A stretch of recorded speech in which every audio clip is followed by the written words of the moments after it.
1971. The Kennedy Center opens in Washington to huge crowds.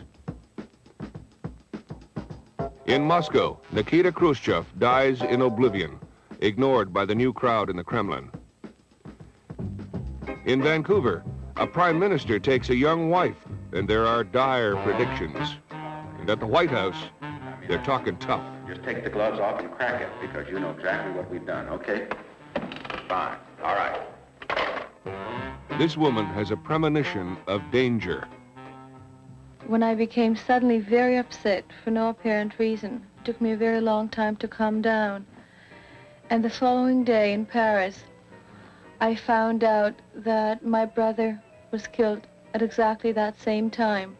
He signs D.B. Cooper on the passenger list and jumps to fame and fortune with 2 parachutes and $200,000 in cash.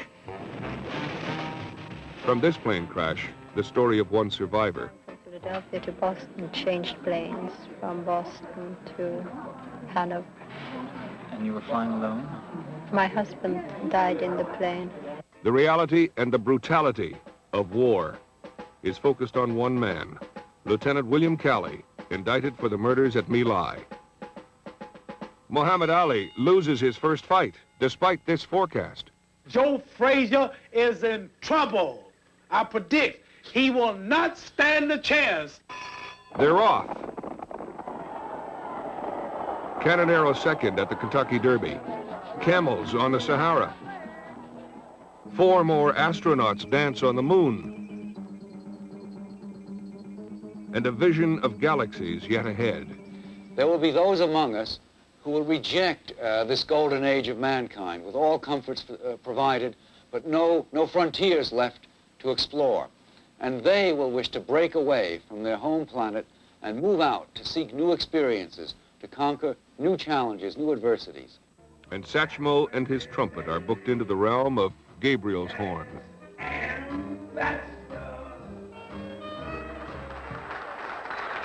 A White House wedding. Tricia Nixon to Harvard law student Edward Cox. The first wedding ever in the Rose Garden. A proud moment for a proud papa. Ah, yes, a time to remember. The Nixon White House is, as one columnist describes it, splendiferous. Even the 3 White House dogs wore corsages. There are 1,000 guests. Billy Graham, J. Edgar Hoover, Norman Vincent Peale, Bebe Rebozo, Bob Hope, Mamie Eisenhower. And some 55 million Americans watch it all on television. The press is told that Edward's family dates back to the Revolution. He first met Tricia at a school dance when they were teenagers.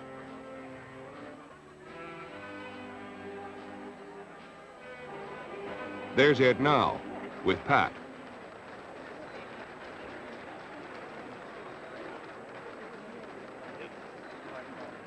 Dick whirls Pat around the dance floor. They make a handsome couple.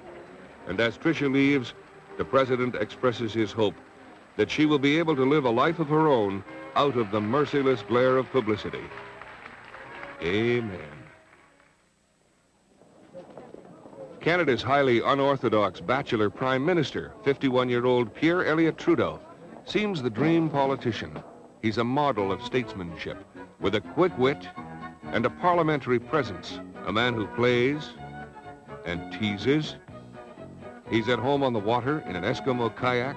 He shoots and dances, paddles and munches and bikes, surfs and whirls and jumps and clowns around to the amusement of his fans. He's one of those men who does most everything well. He has a stable of lovely ladies, but none holds his attention for long.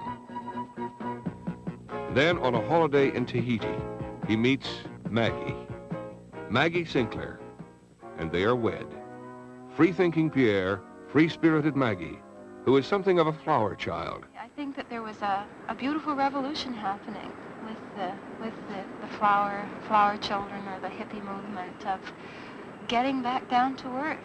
And I'd hate to, if this life destroyed that in me, it would have destroyed, I think, the best part of me.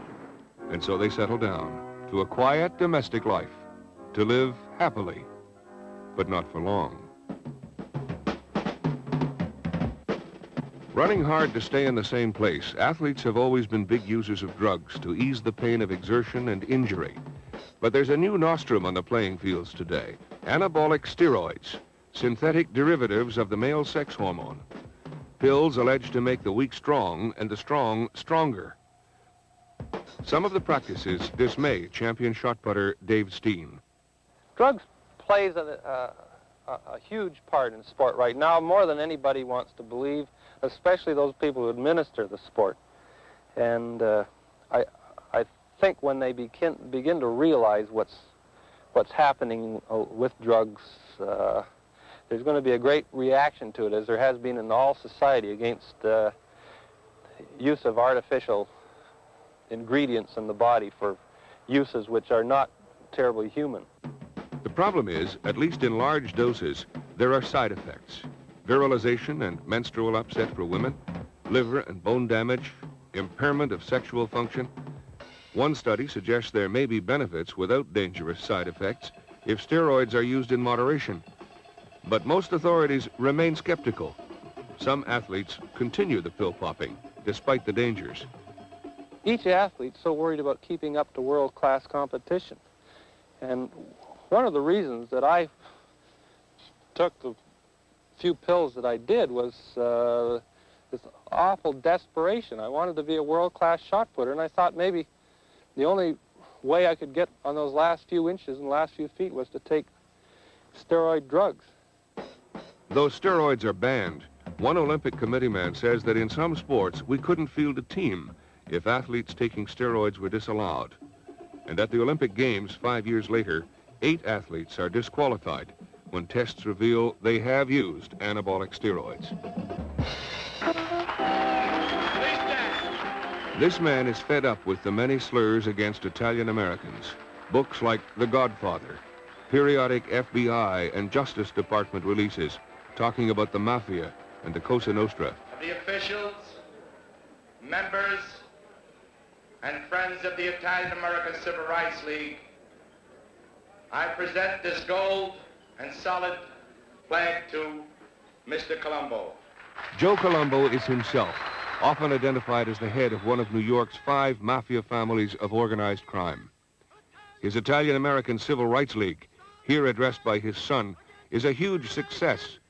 In a year, it grows into a genuine vehicle of expression for thousands of Americans of Italian descent who know nothing of the mafia or crime. The organization helps many achieve a sense of pride in their Italian heritage. Colombo's League, and he clearly runs it, organizes a demonstration around FBI headquarters in New York. And then, at the request of FBI officials, he disperses the protesters.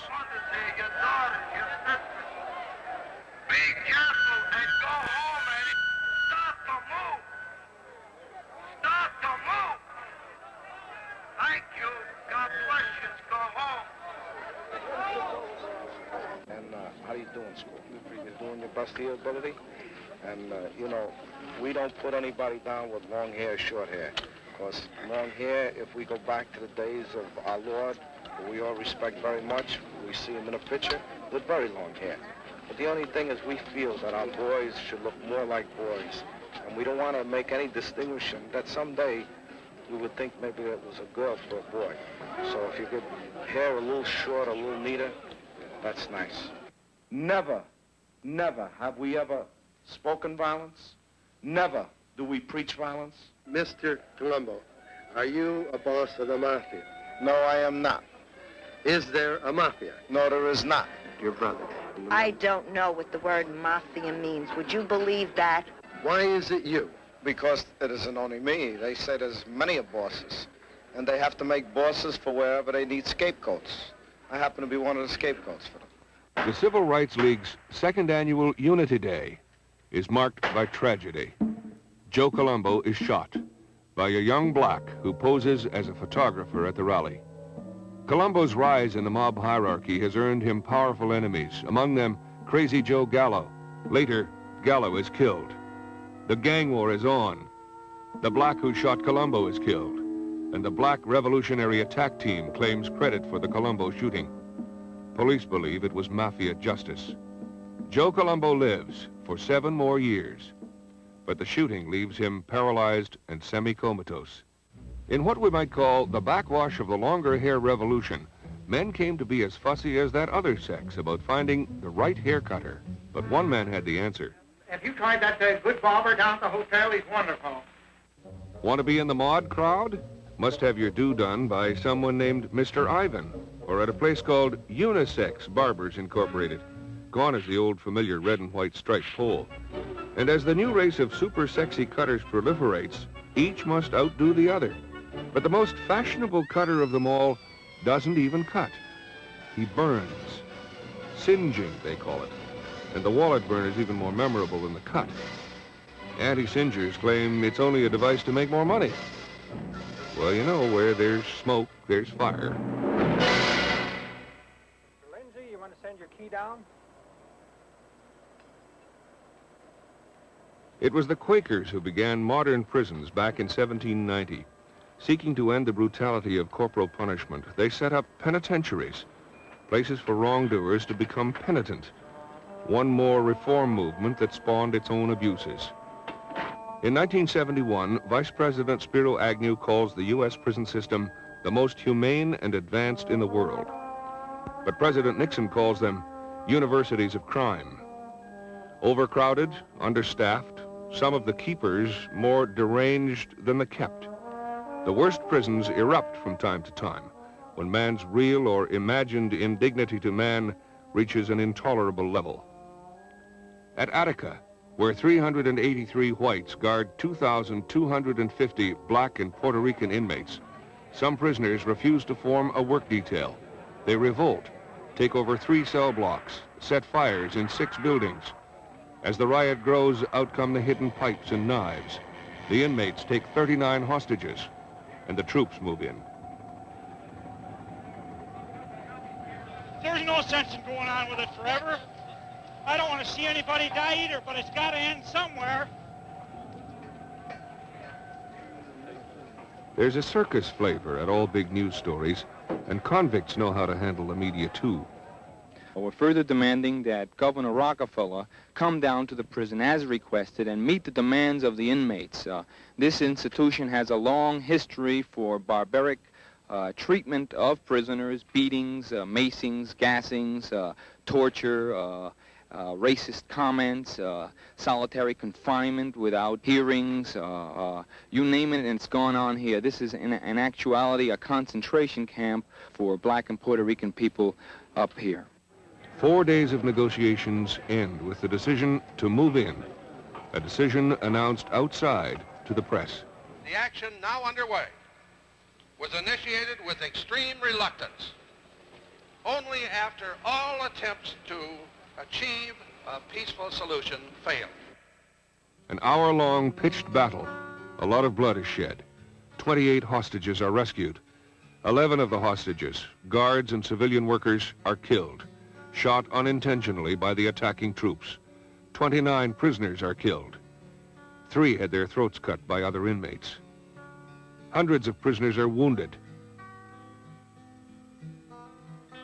Governor Rockefeller, who refused to come to Attica, is for many the logical scapegoat. We not only want people to stay away from downtown shopping, but we don't want nobody to go to work. It's demanded that Governor Rockefeller be indicted for murder.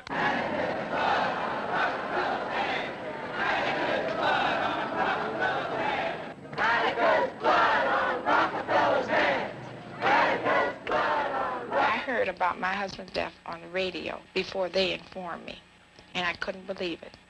They said, if I wish to claim the body.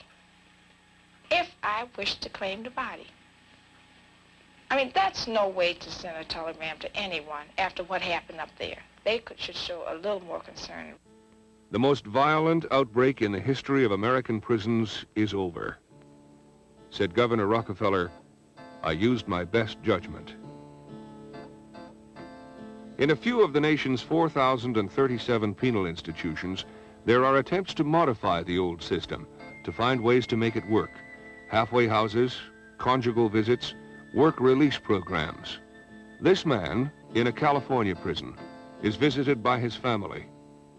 In most states, a felony conviction is grounds for divorce, but studies show that conjugal visits like this, including a few private hours for married couples alone in an isolated cottage, helps keep families together, husband and wife planning together for their life after prison.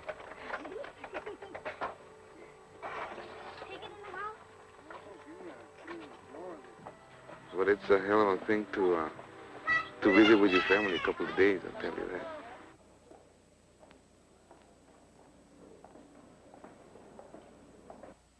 Some penitentiaries introduce rap sessions for convicts to get them to help each other with the job of rehabilitation.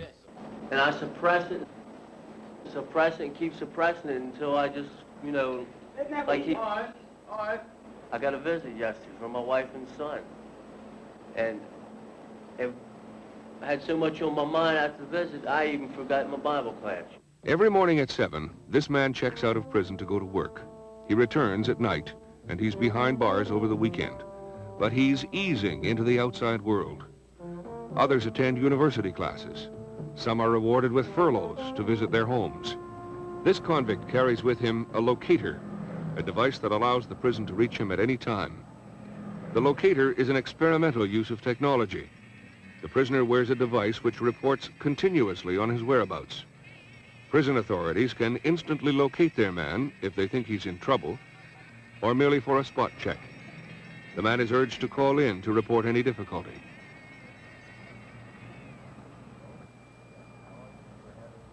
Well, you better take a different route to work if possible, right?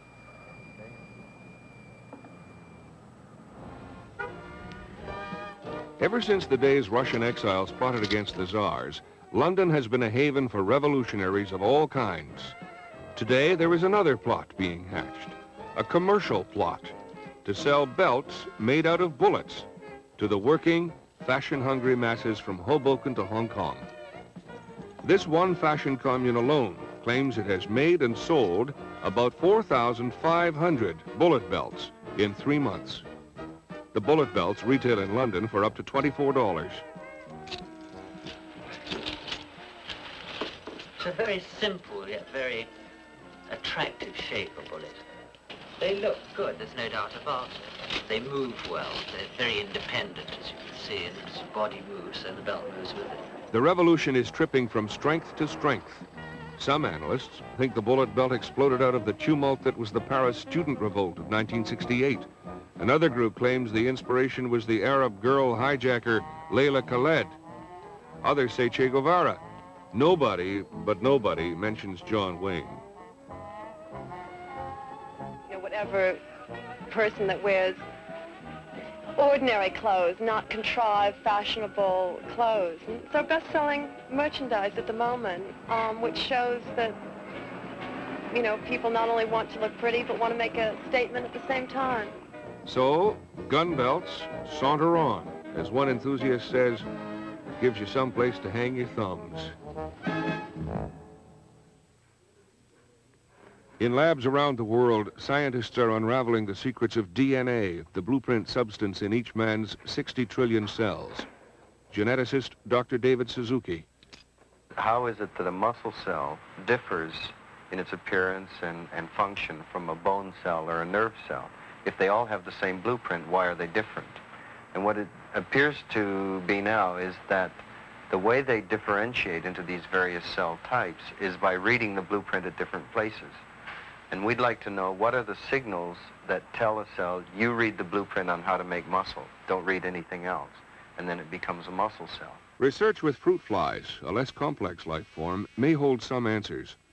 And understanding of how genetic information is passed between generations came from the work of a 19th century scientist, an Austrian monk named Gregor Mendel. What we have yet to learn is how to alter this process in man. Understanding how the genes in a single cell divide could answer questions about cancer, mental retardation, and congenital defects.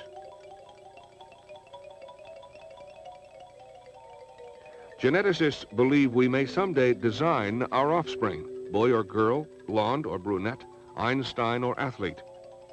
But most scientists urge great caution in tampering with man's genetic code.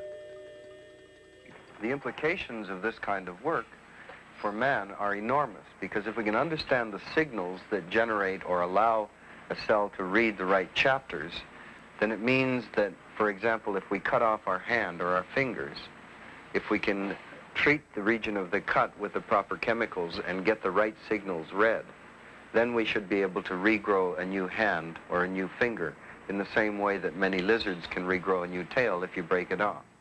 The wheel of genetic fortune spins, and where it will stop, nobody knows.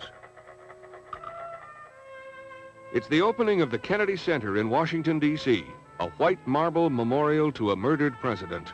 It's something of a clan affair for the most famous political family of this century, the Kennedys and their friends. Ethel, comedian Alan King, Gregory Peck, Averell Harriman, accompanied by Pat Lawford and greeted by Sarge Shriver. All of them gathered to hear Leonard Bernstein conduct his mass. He has hugs for the choir boys and girls.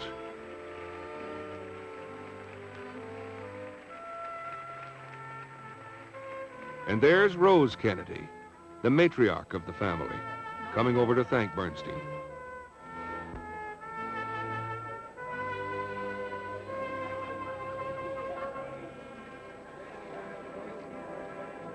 Rose Kennedy had 4 sons. 1 died in World War II, 2 were assassinated. Only Teddy is left to wear the Kennedy mantle, a burden he inherited the day of his eulogy for brother Bobby. My brother need not be idealized or enlarged in death beyond what he was in life. To be remembered simply as a good and decent man who saw wrong and tried to right it, saw suffering and tried to heal it, saw war and tried to stop it. Those of us who loved him and who take him to his rest today pray that what he was to us, and what he wished for others, will someday come to pass for all the world. As he said many times in many parts of this nation, to those he touched and who sought to touch him. Some men see things as they are and say why. I dream things that never were and say why not.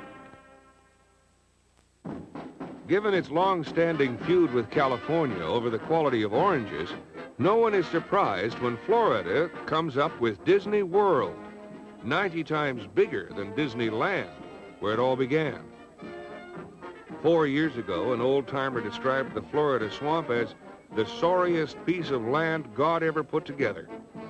Disney got the land cheap, $185 an acre. It's twice the size of Manhattan. But then for Manhattan, the Dutch paid only $24.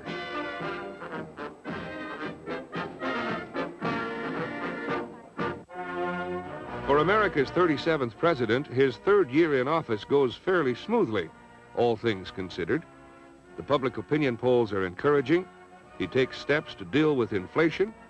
He announces his plan to visit China next year. To make this basically a political issue. You've got to do what you can to, I mean, more important than anything else now is to get the facts out with regard to what we have done, that we have worked for a political settlement, what we have done for the refugees, and so forth and so on. Yeah. If you see that some here in the Senate or the House, for whatever reason, get out and misrepresent our opinions, I want you to hit it frontally, strongly, and toughly. Is that clear? I mean, don't just take the gloves off and crack it, because you know exactly what we've done, okay? Fine. All right.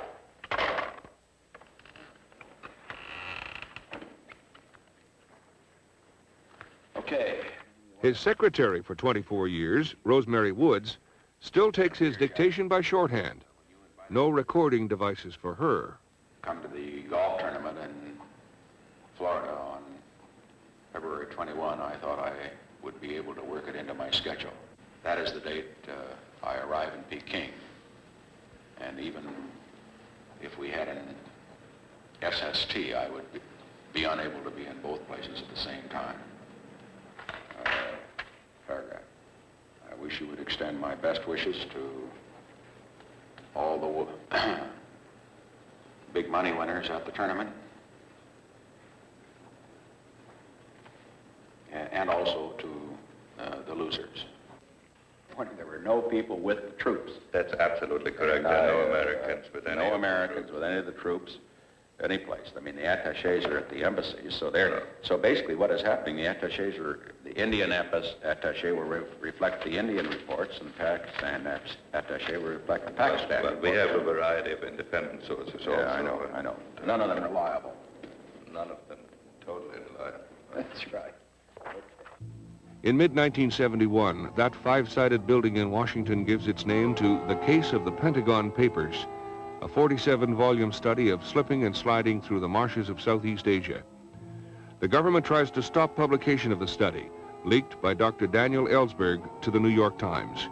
Because I felt that the concealment of this information for 25 years has now led to the death of 50,000 Americans and several hundred thousand Vietnamese in the last few years, a couple of million over 2 years, over the 20 years of this involvement.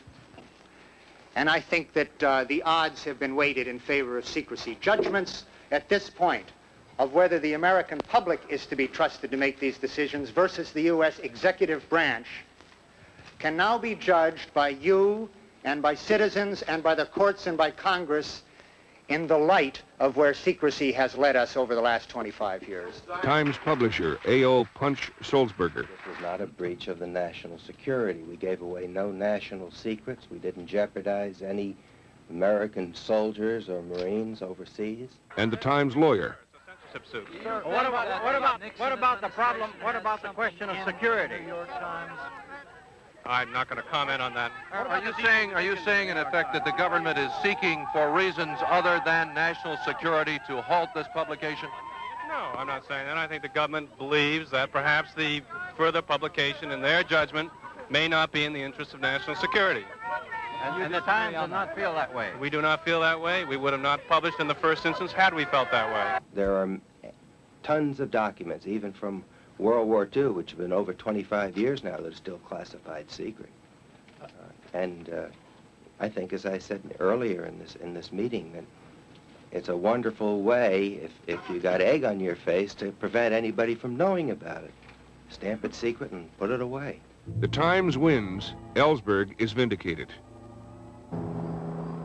In Vietnam, as in every struggle since man first tried to civilize warfare at the Geneva Conference of 1864, the dehumanizing force of battle leads to murder, rape, and plunder.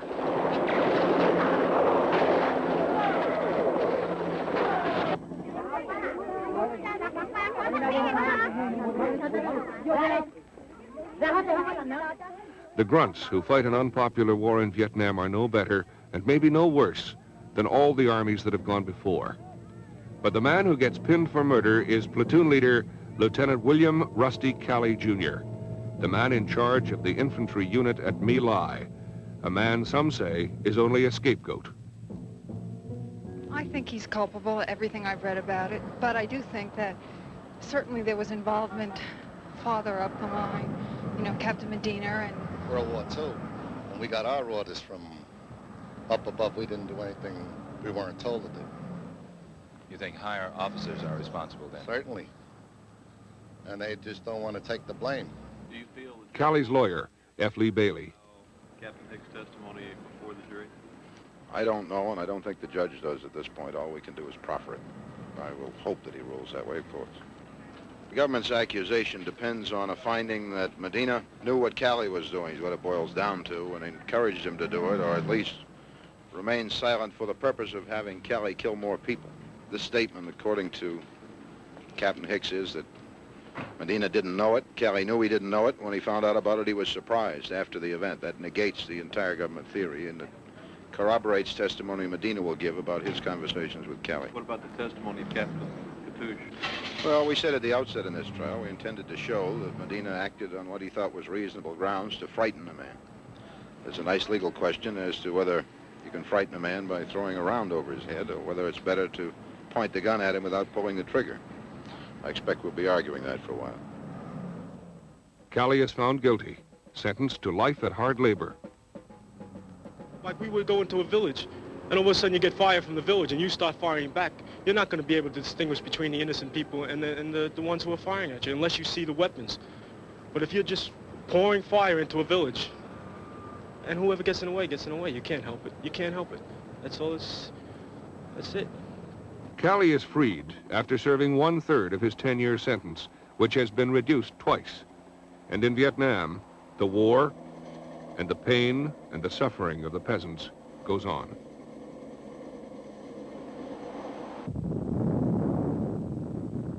There are two magnificent achievements for American spacemen in 1971, Apollo 14 and 15.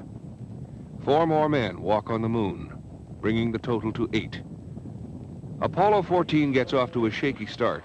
Liftoff of the Saturn V rocket delayed by storm clouds and rain.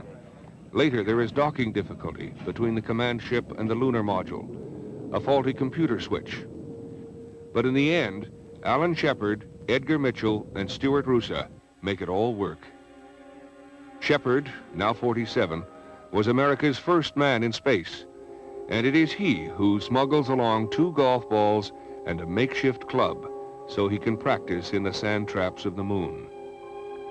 On this flight, TV viewers get the first sustained look in living color of Earthmen on the moon, some 238,000 miles away. But beyond the moon are a billion galaxies, and someday we'll explore them, says the chief of the Goddard Space Institute, Dr. Robert Jastrow. It is inconceivable that we should remain forever on this planet when you reflect that there have been millions of years in the past history of man, and that 6 billion years lie ahead of us in the lifetime of this solar system. The history of life on our planet has been marked by the fact that in every species, in every population, a small, questing, probing fringe of individuals has always explored the limits of their environment. And among those, the ones most favored by fitness for survival in the new environment have departed and established a niche, a new niche in it. What will happen in the next million years? What will be the evolution of the developments that we have seen in the last 300 years of science and the last 10 years of the space age? You simply cannot be convinced that we will not move out into the solar system and in some way beyond the solar system. But who will make the move? I'd love to if I had the opportunity. I will go there if the price of tickets is not too much. My grandson could make it, but me at 72 years of age, I don't think I can get it. 40 years from now, we'll do it. About 400 BC, Epicurean philosopher Metrodorus said, "To consider the Earth the only populated world in infinite space is as absurd as to assert that in an entire field sown with millet, only 1 grain will grow." On November 24th, 1971, Northwest Airlines Flight 305 takes off from Portland, Oregon. There's a newly boarded passenger, nondescript, dark, about 40. His ticket says D.B. Cooper. The note he hands the stewardess says he wants $200,000 in cash waiting in Seattle, along with 2 parachutes. His briefcase contains what looks to the stewardess like a bomb. His demands are met. He releases the passengers and some of the crew. The plane, now off to Mexico, has a scheduled fuel stop in Reno. But somewhere in flight, the rear exit is opened. The hijacker has flown the coop. It's the only unsolved case of air piracy on record. In 1971, there are 203 airline fatalities, 57 more than the previous year. There are 32 dead in this crash near Hanover, New Hampshire. Investigators for the National Transportation Safety Board find 10 survivors as they move in to try to unravel the reason for the crash. Investigator Edward Patton. The airplane hit Moose Mountain just under 2,300 feet, so he was above the ceiling and obviously in the fog and overcast when he hit. But he was several hundred feet under the altitude he should have been crossing Moose Mountain. This will give us his altitude at impact, also his airspeed. And if he was flying like he should have been, according to the approach procedures up here in New Hampshire.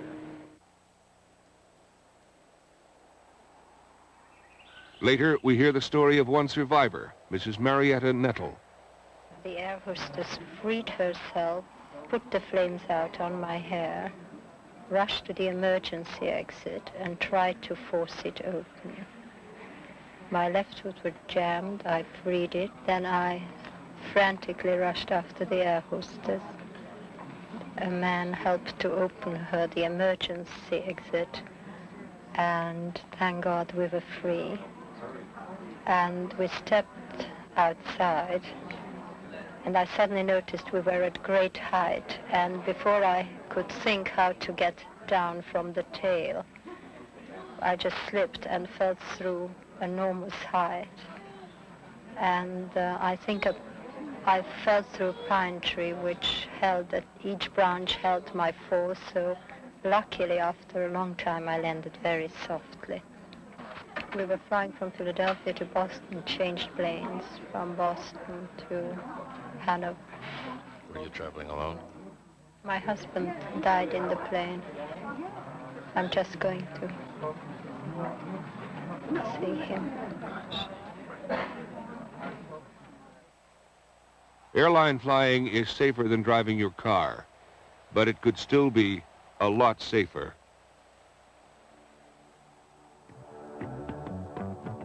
In every time, in every culture, there are reports of bizarre dreams, flashes, mental happenings, in which people sense something is about to happen, sometimes half a world away.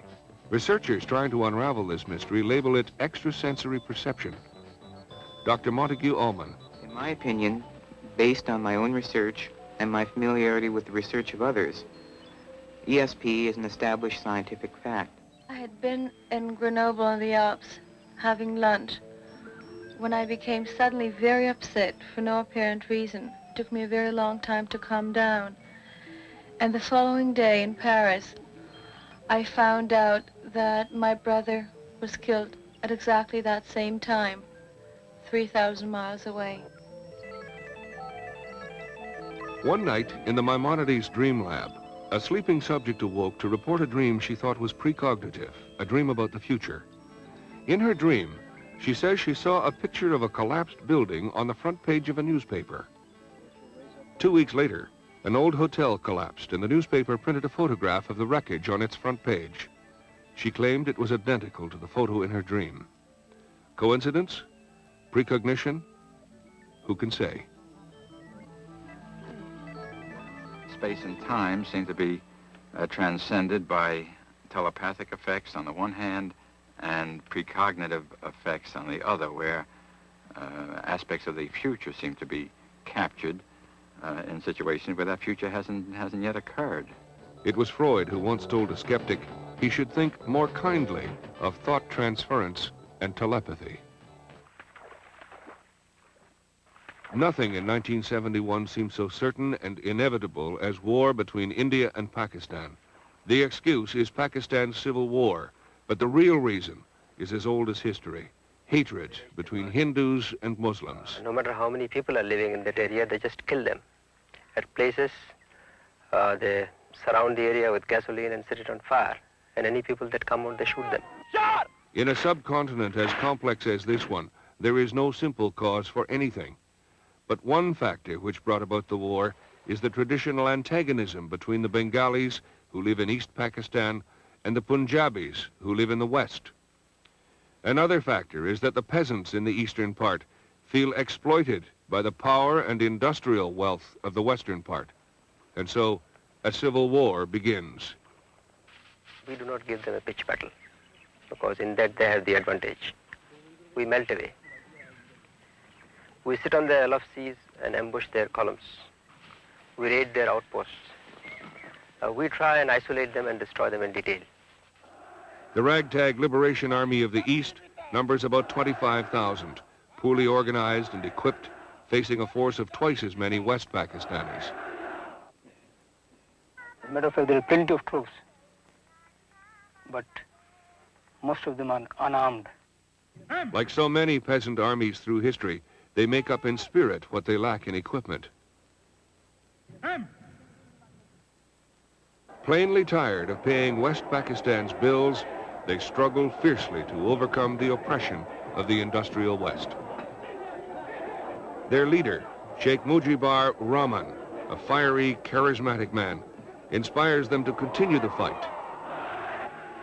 President Khan, fearing the loss of his rich province, intensifies his efforts. He and his generals work ruthlessly and thoroughly, and by mid-April, their campaign is complete. Air and ground attacks leave the cities and villages of East Pakistan devastated. They were burning the houses, carrying on looting and arson, and they were taking the young girls and they were raping the women. The ancient banyan trees of the East now shade the waste of war, no longer the thriving rice paddies. Casualties, many of them civilians, anywhere from 200,000 to 1 million dead.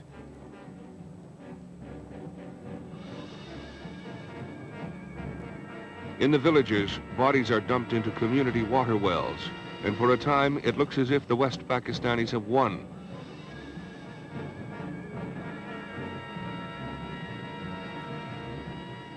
Seven to 10 million refugees desert East Pakistan to escape the massacre. India accepts this unending flood of the destitute. But as Prime Minister Indira Gandhi tells her people, India's already teetering economy cannot tolerate any more.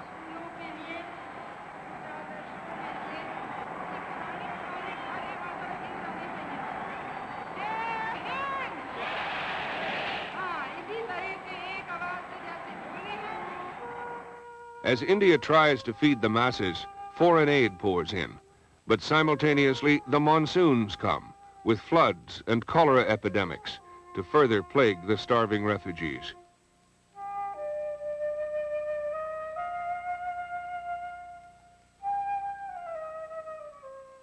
Now India joins the battle and wipes out the Pakistani Air Force in 2 days. India supports East Pakistan independence, and so East Pakistan becomes Bangladesh. A new nation is born. America is known to be a symbol of democracy. It has produced men like Lincoln and Jefferson. Today we are fighting for our democracy. The American administration should be with the people. We want our independence. We want an independent Bangladesh.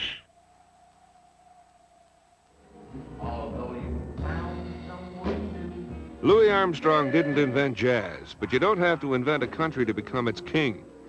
And that's how it was with the man called Satchel Mouth, later and lovingly Satchmo.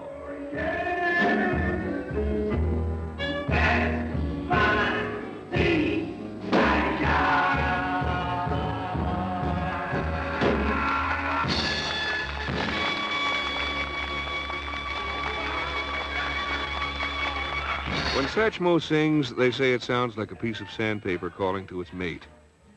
But when he blows on that trumpet, we know how he earned his title, the King of Jazz. His first public vocalizing was in his native New Orleans, singing in the streets for pennies. The horn came at 13, when he matriculated for a time at what was called the Colored Waifs' Home for Boys.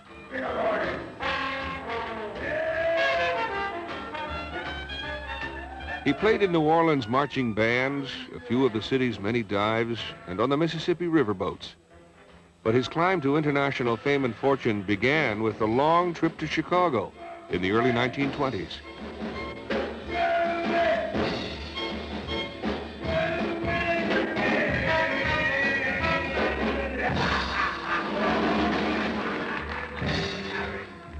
Born on the 4th of July in 1900, the end comes 71 years and 2 days later. The king is dead, but his music lives on. Now, folks, all through the years, yes, I've really had a ball. Oh, thank you, Lord.